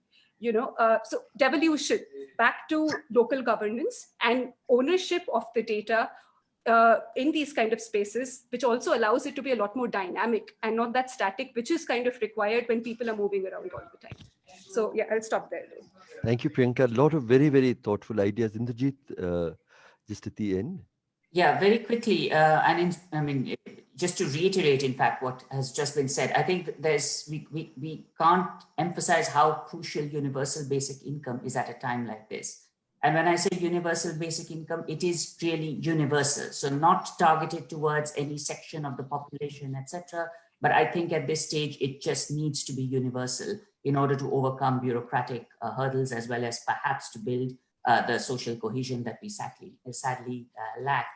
The second point, again, to reiterate what's just been said, think about social and political rights delinked from residence and linked with presence. I think that is something that we need to really internalize in the policy as well as the public narrative, linking social and political rights with presence rather than residence. And finally, since you asked us, Harsh, to think beyond limitations of the existing government, I do think one could, consider ways in which labor could be organized across the country, not in a necessarily laborist, trade unionist sort of a way, but which, in a way that is much more responsive to the flexible conditions within which.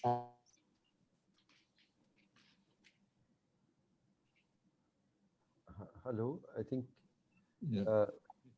Indrajit's got a little frozen, but yes, thank you for putting out some really sharp ideas. I know we're running out of time, but Navsharan, we've had a lot of very interesting questions. I thought if we could just lay out some of. Would you allow me to give a small comment to what you said? Okay, sure.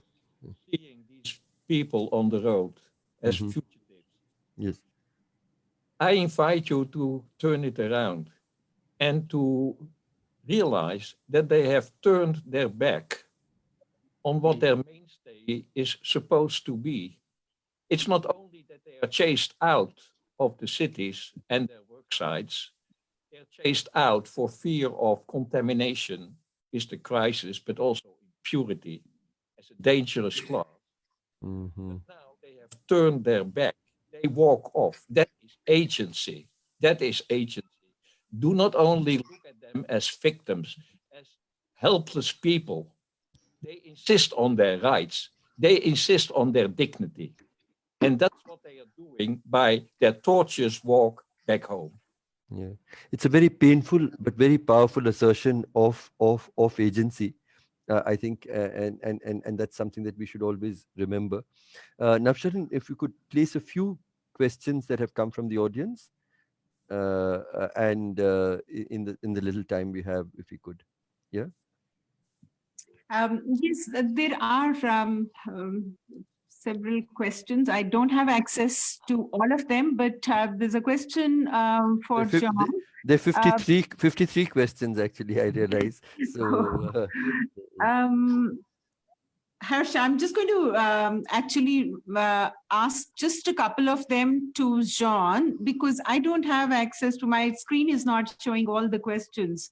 Okay. But there's a question for John asking about the rural sector and what happens to the agriculture labor in such a situation when a whole lot of migrants from urban sector are migrating back to rural areas.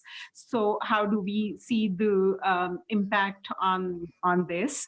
Also a question to Jean on bonded and forced laborers and implications for them in these times. There's an interesting question about we are seeing a race to the bottom and who is going to be the quote unquote winner of this race. So I'd like to turn it to Jean for his brief comments, and then we move on to. Yeah, if I can just add a few more, because I Okay, sure, please do. Yeah, so they've said that some people have said that what positive reforms can be brought about for the welfare and rights of migrant workers. Can technology help? The suspension of labor laws at one stroke will mostly impact the formal or the organized sector. How is it that the Indian trade unions have been so completely ineffective in responding to the informal sector? The constitution talks about living wages. How can that become a reality?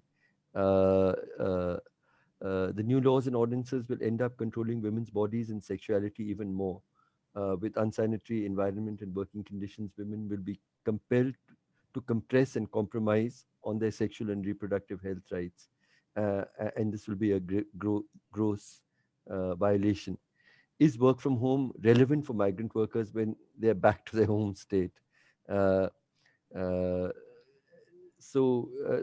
these are some certain states are trying to hold back migrants and not allowing them to go home in their hour of crisis. Are migrant laborers being converted in effect to bonded laborers? I think these are just some questions, and I'm sorry that there were 50 odd, and I wish we had more time. But so in your last closing comments, literally sort of 30 seconds each, if you all could, or 1 minute, if you could just address anything that you heard and would like to respond to. Here I'll go backwards. I'll start with Indrajit. Thanks. I think some of the questions relate to what could be done positively. And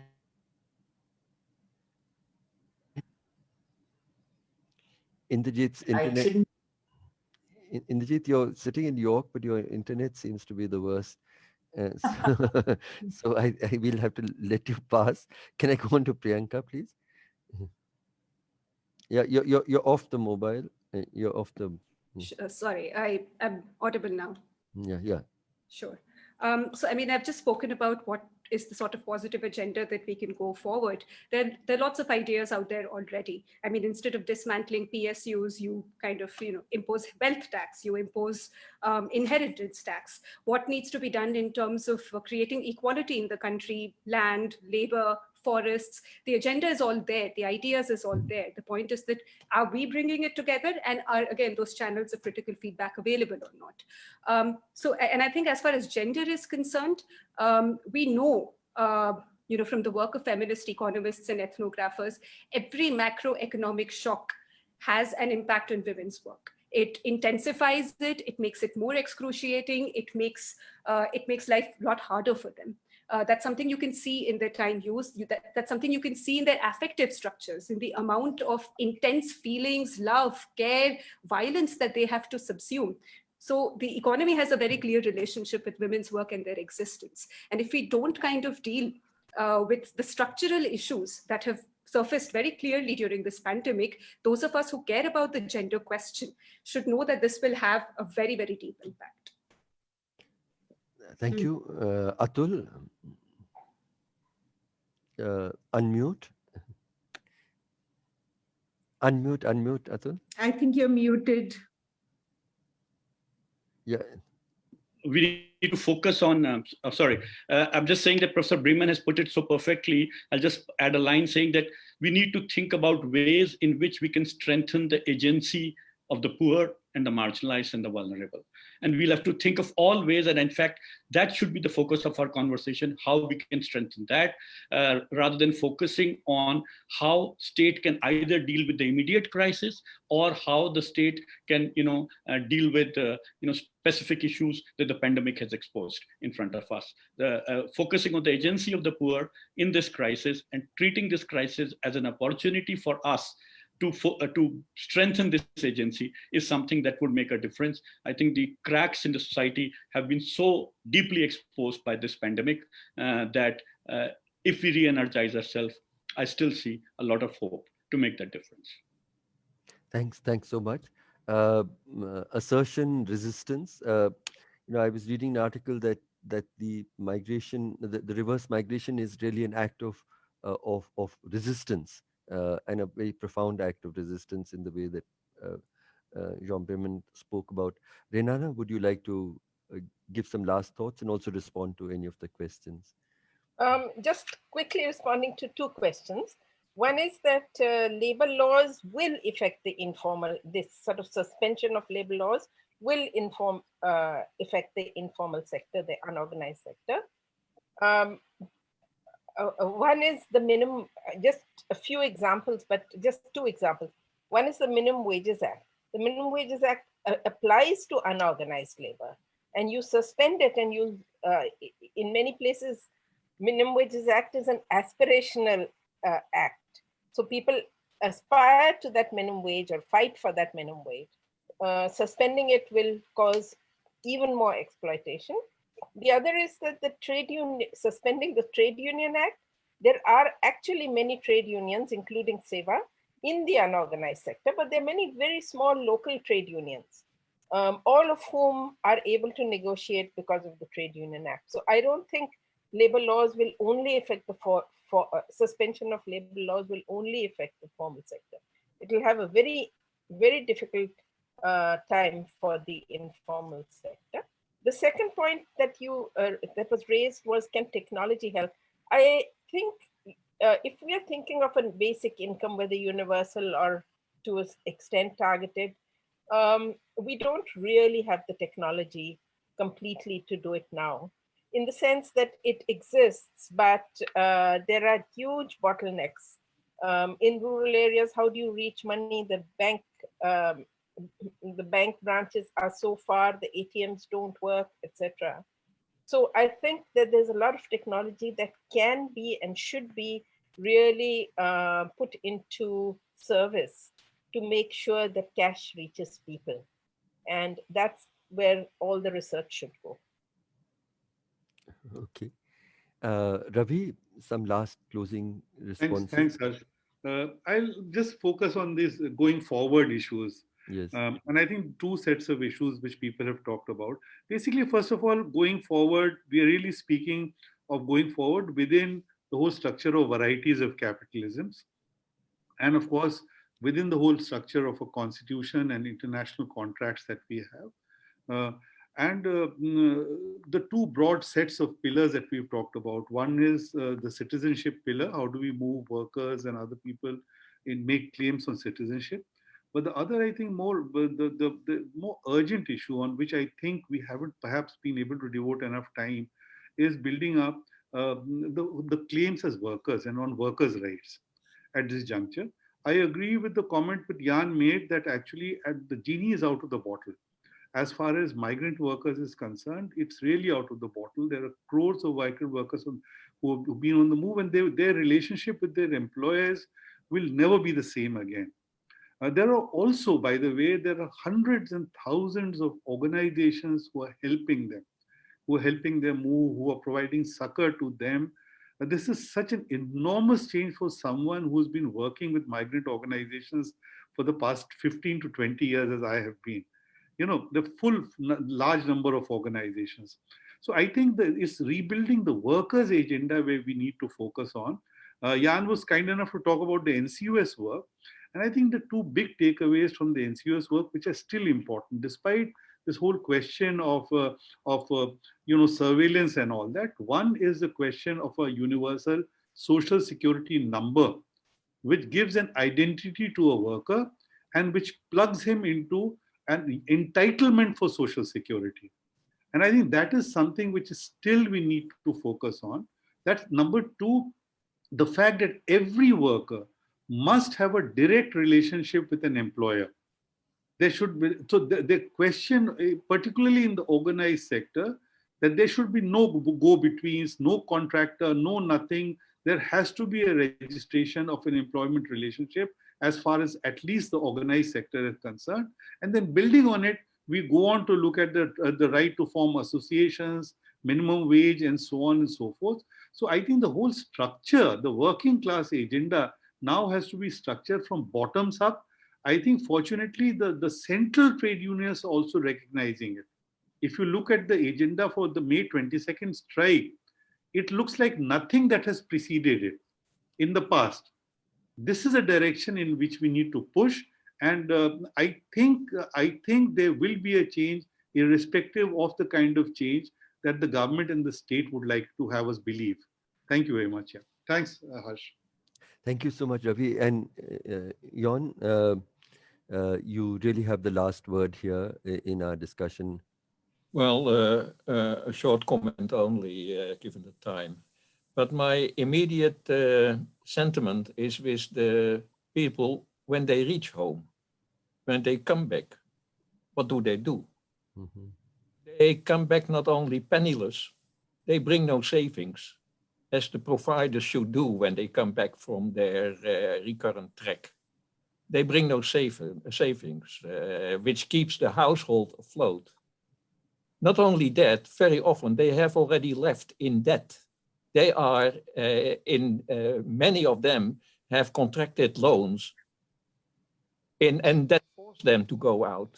It's not only lack of employment, it's also a deficit of household income, which forces them out and which they can only solve by contracting debt.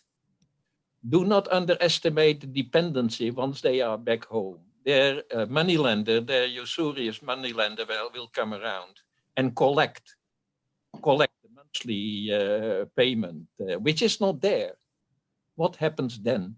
The crisis in front of us is enormous. Think of the fabric of the household, of the migrant household, which has seen members depart for over 2 to 3 generations now to go off and come back. But do they always bring the savings? What is the relationship? What is the cohesion within the household, between the members of the household? They are also subjected to the perils of capitalism, of consumption. And think of that book, a kind of novel, which you may have read, of Aman Sethi, A Free Man. He is a tramp. He's a loner. He goes out and rarely goes back. And if he goes back, he does not bring savings. the household, the working class household, is broken up by its own members and going off in different directions and having different demands. So we should indeed follow up by finding out what happens now. Thank you so much, Jon. I think your reminder, firstly, about what happens to the worker who returns home, in what conditions. And, you know, I've been reading and listening to accounts where actually they have borrowed for the first time from the family back home because they were in such a situation of desperation now. And this was the first time they had to, and in the conditions of penury that the family was, uh, and the unpaid debts here and the unpaid debts there, and your value in terms of being able to support and provide for your family, and the fear of the pandemic and all of that, in addition. I also wanted to briefly draw attention to the people who have not left and who have nowhere to go. And I work a lot of my time with homeless people, and homeless single men. I just about 2 or 3 days back, I was sitting in Yamuna Pushta. They again, like fugitives, they ran away from. They were pulled away. They were locked up in schools. They said, which were worse than jails. And they've come. They're hiding from the police in pipes. They're living inside pipes. And I spoke to them, and their desperation, because they said the only work that we used to have was in wedding parties and in dhabas. None of that work is going to be there. What is going to happen to us in the coming months? We met also in our food distribution in places like Nangloi, people who worked in very small enterprises, foot footwear, etc., where there are 10 workers, 15 workers, where they themselves say that their employer has no capacity to pay them in these circumstances. And they have been reduced for the first time in their lives to lining up for 2 hours, 3 hours for a small ladle of cooked food. And the state is definitely going to tire of this distribution of food. And then what happens to them? What happens to the breakdown of whatever food charities we have? What happens even to the solidarities that Ravi spoke about? And I've been really touched by the numbers of people I see on the streets helping others. But that is going to also weary and come to an end. What happens to people's lives after that? So I think that there is that we are. I've seen signs of. I mean, uh, of of mass hunger of the kind that I saw as a district officer occasionally in mass drought situations. To see that kind of desperation of mass hunger in the city. In the city, hunger was always a heartbeat away for this segment of people, but you always had some way of earning some money or a gurdwara to go to or somewhere else. Today hunger is part of their everyday reality, and of very large numbers, 2 kilometer lines, 3 kilometer lines of people waiting for food. So there's the crisis of the worker who has left, the crisis of the worker who actually has nowhere else to go. And I think that we have to bear all of that in mind. It has been a very, very, very heart-rending conversation, but I think it has been a conversation of solidarity. It has also been a conversation where there are moments in history where they say speaking the truth is the most revolutionary act that one can do. And I think this was an afternoon or a morning for those of us who are from overseas, of truth telling, of very painful truth telling. And I think that with the truth telling is the possibility one day of uh, finding some kind of avenue or pathway to a more just India and a more just world. So let us end, if we despair too much, with remembering something that Martin Luther King said. He said the arc of history is long, but in the end, it bends towards justice. Uh, our worry is how long is that arc of history going to take before it bends towards justice, and how can we together fight so that it does bend sooner within our lifetimes to justice. So thank you all of you for sharing this very moving and insightful set of observations this afternoon. Thank you. Thank you, Harsh sir. Thank you to all the panelists. And also thank you to our partners, Constitutional Conduct Group, Newsclick, and Rosa Luxemburg Stiftung. This video will be available. It's already available on our Facebook page. It was live on Facebook. We had a lot of viewers there also, here also. And Newsclick will also be releasing the video on their YouTube channel soon. So we'll keep the attendees also and everyone posted on the next webinar. Thank you for joining. Thank you. Thank you, Harsh, for arranging for this. Thank you Thank all you. of you for making the time. That's No, thank you, Harsh.